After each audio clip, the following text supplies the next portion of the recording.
Recording studio Lahore. Presented by Suraj Surya। बचल पर पछी अब तू ही कोया मावा ले जाना घरे आई चटनी के कमावा ओहो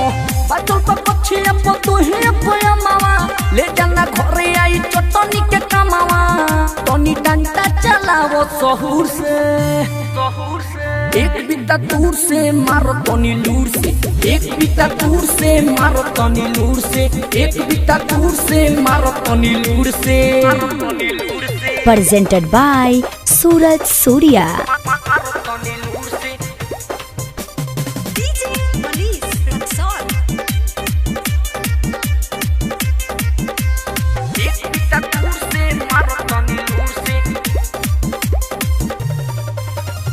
झाटा चलो हो बाबू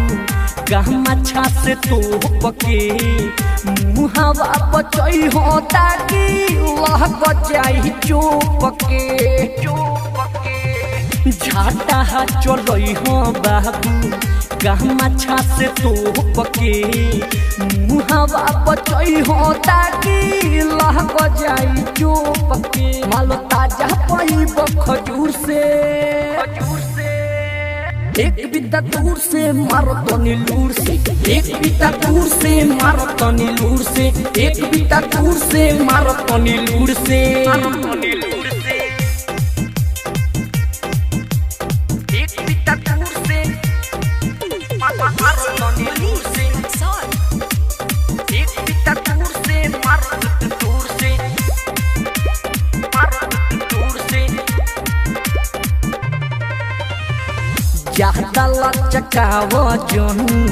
कार हो बावे पातोर ऊपरा से नीचे पीछे जोहर बावे चाकोर ज्यादा लचकावो जोन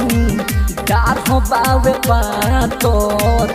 ऊपरा से नीचे पीछे जोहर बावे चाकोर संजू पीर देखो ना गुरूर से एक बिता दूर से मारो तनी लूर से एक बिता दूर से मारो तनी लूर से एक बिता दूर से मारो तनी लूर से